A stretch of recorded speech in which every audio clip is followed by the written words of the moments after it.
क्या सब कुछ भगवान करते हैं? क्या जो कुछ होता है वो भगवान करते हैं? क्या भगवान के बिना एक पत्ता भी नहीं हिल सकता? अगर ऐसा है तो हम दंड क्यों भोगे?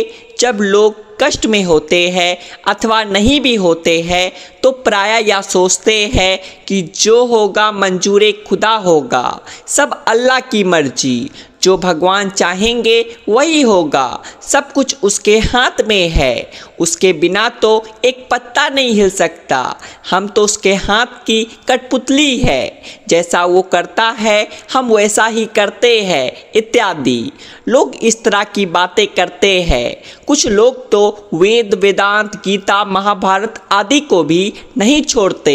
वो इनका प्रमाण देते हुए कहते हैं कि हमारे ग्रंथों में लिखा है, हम झूठ नहीं बोल रहे हैं, ये रहे प्रमाण। होई ही सोई जो राम रची राखा, को करी तर्क बढ़ावे शाखा। अर्थात जो कुछ राम ने रच रखा है वही होगा, तर्क करके कौन शाखा यानी विस्तार बढ़ावे। कैनोपनिषद के तीसरे खंड में कथा है जिसमें अग्नि देवता वायु देवता के सामने भगवान ने एक तिनका रख दिया और कहा इसे जलाकर दिखाओ, उड़ाकर दिखाओ। देवता असमर्थ हो गए। अतएव इसका सार भी यही निकला जाता है कि भगवान की इच्छा के बिना एक तिनका भी नहीं हिल सकता। तो इस प्रकार के अनेक प्रमाण तथा तर्क से भाग्यवाद को बढ़ावा दिया जाता है, जिसके फलस्वरूप समाज में अंधविश्वास पनपता है। कुछ लोग इस सिद्धांत को मानकर पुरुषार्थ यानी कठिन परिश्रम नहीं करते और भगवान को दोषी मानते हैं कि आपने मेरे साथ ये अन्याय क्यों किया, और साथ ही तरह तरह की गालियां भी देते हैं। सब कुछ भगवान ही करते हैं एक वाक्य में कहे तो उत्तर है नहीं। ऐसा कैसे? इसलिए क्योंकि हमारे ही ग्रंथों में निम्नलिखित प्रमाण है। कर्म प्रधाना विश्व रची राखा, जो जस करही सो तस फल चाखा। अर्थात विश्व में कर्म कोई प्रधान माना गया है, जो जैसा करता है वह वैसा ही फल भोगता है। यानी भाग्य या सुख दुख हमारे कर्मों का फल है। हम कर्म करने में स्वतंत्र है, परंतु कर्म का फल हमें भोगना पड़ेगा। यानी जीव अज्ञानी है, वह अपने ही सुख दुख का विधान करने में असमर्थ है। अतएव भाग्य भरोसे रहना तो मूर्खता है ही, और जो ऐसा सोचता है कि कर्म करो फल तो अपने आप मिलेगा, वो भी मूर्खता है।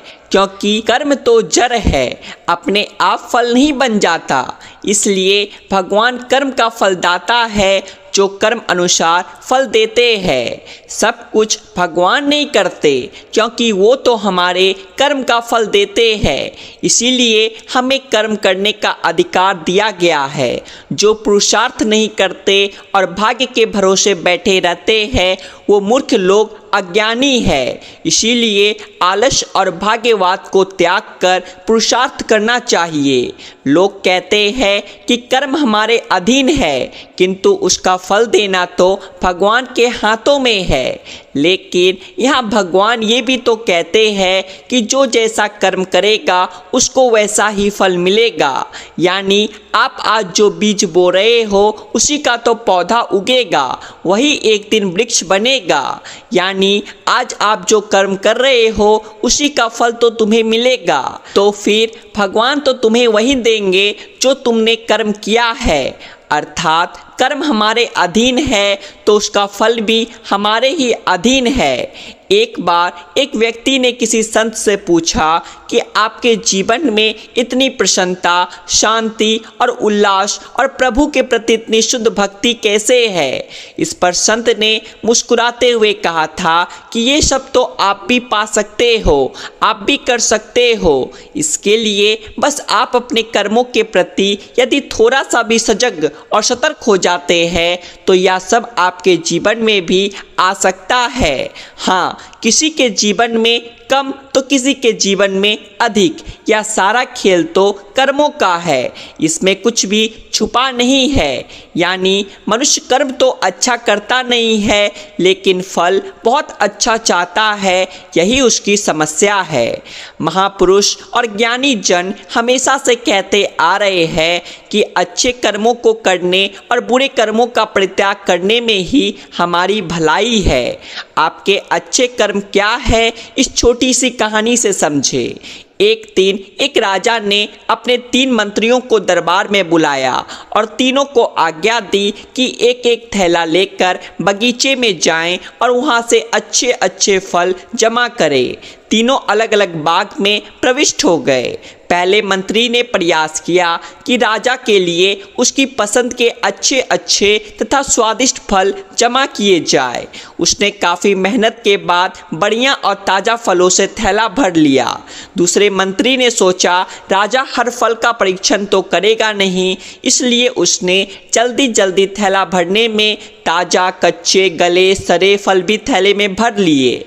तीसरे मंत्री ने सोचा राजा को तो सिर्फ भरे हुए थैले से ही मतलब होगा, वो खोलकर देखेगा भी नहीं कि इसमें क्या है। उसने समय बचाने के लिए जल्दी जल्दी इसमें घास और पत्ते भर लिए और अपना समय बचाया। दूसरे दिन राजा ने तीनों मंत्रियों को उनके थैलों के साथ दरबार में बुलाया और उनके थैले खोलकर देखे भी नहीं और आज्ञा दी कि तीनों को उनके थैलों समेत दूर स्थान के एक जेल में 15 दिन के लिए कैद कर दिया जाए। अब जेल में उनके पास खाने पीने को कुछ भी नहीं था सिवाय उन फल से भरे थैलों के। तो जिस मंत्री ने अच्छे अच्छे फल जमा किए वो तो आनंद से खाता रहा और 15 दिन व्यतीत हो गए। फिर दूसरा मंत्री जिसने ताज़ा, कच्चे, गले सड़े फल जमा किए थे वह कुछ दिन तो ताज़ा फल खाता रहा, फिर उसे सड़े फल खाने पड़े जिससे वो बीमार हो गया और बहुत कष्ट उठाने पड़े। और तीसरा मंत्री जिसने थैले में सिर्फ घास और पत्ते जमा किए थे वह कुछ ही दिनों में भूख से मर गया। अब आप अपने आप से पूछिए कि आप क्या जमा कर रहे हो। आप इस समय जीवन के बाग में है जहां चाहे तो अच्छे कर्म जमा करें, चाहे तो बुरे कर्म, मगर याद रहे जो आप जमा करेंगे वही आपको जन्मों जन्मों तक काम आएगा। तो आज के लिए बस इतना ही। आशा करते हैं आपको ये जानकारी पसंद आई होगी। वीडियो को एक लाइक करिए और ऐसी ही और जानकारियाँ जानने के लिए आपके अपने चैनल द आध्यात्मिक टेल्स को सब्सक्राइब भी कर लीजिए। राधे राधे, जय श्री कृष्ण।